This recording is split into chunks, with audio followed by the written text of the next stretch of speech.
Olá, meu nome é Vanessa e eu sou diretora do Núcleo de Educação Especial. Hoje nós vamos falar um pouquinho sobre dicas para contar histórias. Para alcançar a alfabetização, nós precisamos desenvolver diferentes percepções.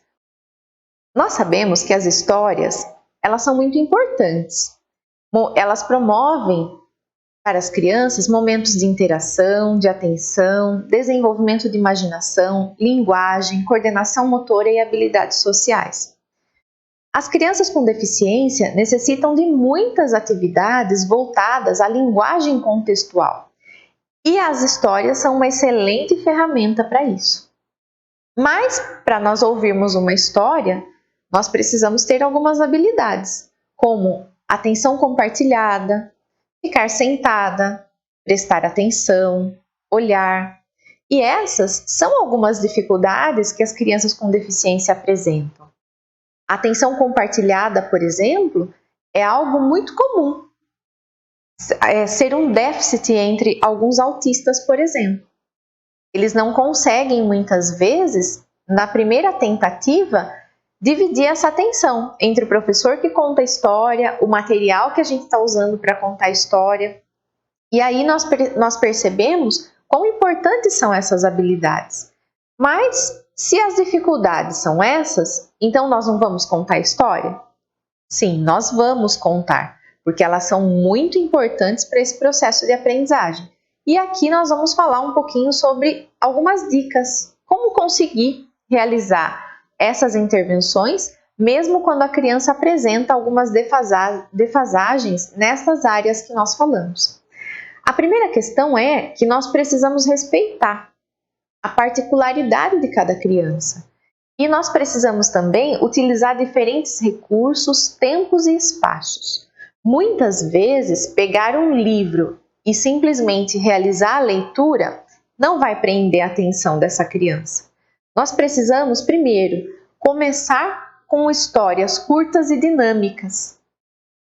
Depois, no início, nós podemos contar a história com as nossas próprias palavras. E aí, abusar, da entonação, dos sons, da dramatização, dos gestos. A criança que apresenta dificuldade nessas questões que nós falamos anteriormente, ela vai precisar de outra dinâmica para a contação de história. A simples leitura do livro, nesse primeiro momento, não vai prender a atenção dela. Por isso, nós precisamos ser objetivos, não acrescentar muitos detalhes, aprender a resumir um pouco dessa história, utilizar recursos visuais e começar, muitas vezes, do interesse dessa criança. Se é uma criança que gosta, por exemplo, de animais, eu poderia começar com histórias que falam sobre animais. Se é uma criança que gosta de dinossauro, eu poderia começar com histórias que falam sobre dinossauro. Quando nós exploramos esse interesse da criança, muitas vezes nós conseguimos ampliar esse processo de atenção, que é tão importante na contação de história. Outra coisa importante é utilizar objetos do dia a dia, que permita que a criança manipule esses objetos durante a contação de história.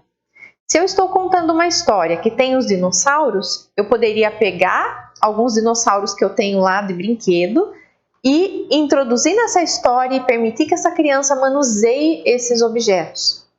Mais tarde, quando essa criança recorrer a esses objetos e eu não estiver contando a história, muitas vezes eu vou conseguir perceber essa criança dramatizando essa história, falando partes dessa história que eu contei. Então, esses objetos, eles podem ajudar a criança a criar um repertório.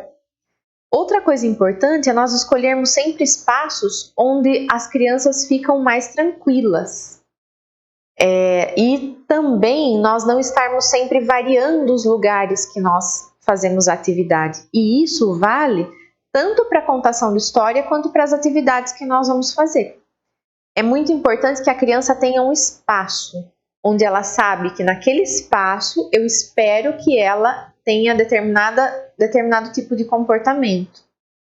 Uma outra questão importante é contar várias vezes a mesma história.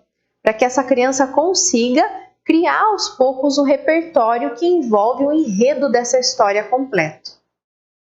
Nós podemos também confeccionar objetos da história ou cartões com imagens, que são as cenas dessa história.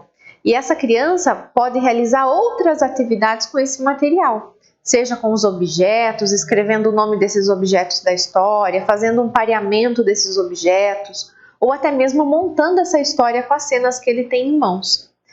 Um recurso muito interessante é a caixa temática referente à história. Nós podemos montar uma caixa de uma história que nós contamos e dentro dessa caixa nós temos os cartões, nós temos os fantoches, dedoches, materiais, objetos que aparecem nessa história. E aqui nós conseguimos ver algumas sugestões, né?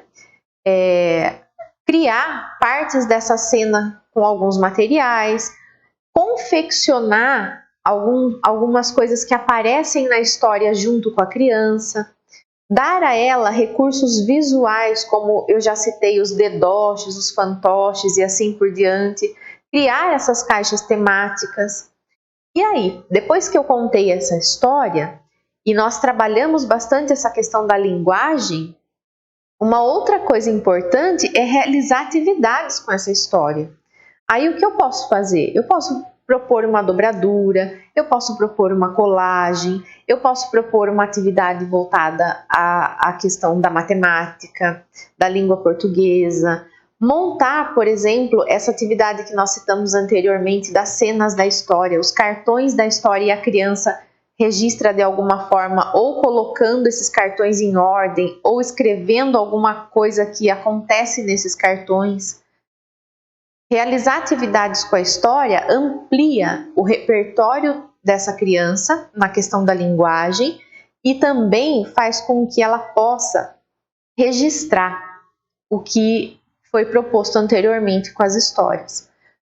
Propor, por exemplo, um jogo de percurso que essa criança tenha que realizar com o tema da história, um jogo da memória, algumas atividades de interpretação que envolvem a questão visual primeiramente, né? Nós não estamos falando aí de interpretação de texto no sentido de escrever muitas vezes, porque nós sabemos que a criança nesse início desse processo de alfabetização ainda não vai dar conta disso, mas nós estamos falando de interpretação como essa atividade que nós conseguimos observar bem no centro da tela.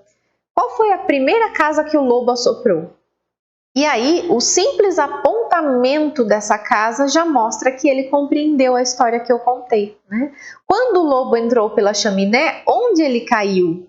Né? Num balde de água, num caldeirão, e a criança, pelo simples apontamento, vai conseguir mostrar aquilo que ela sabe. Então, nós conseguimos perceber aqui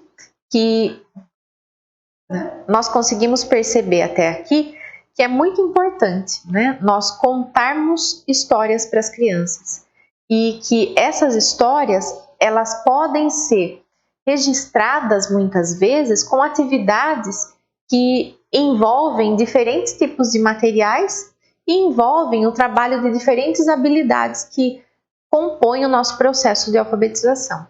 Eu espero que vocês tenham gostado dessa dica.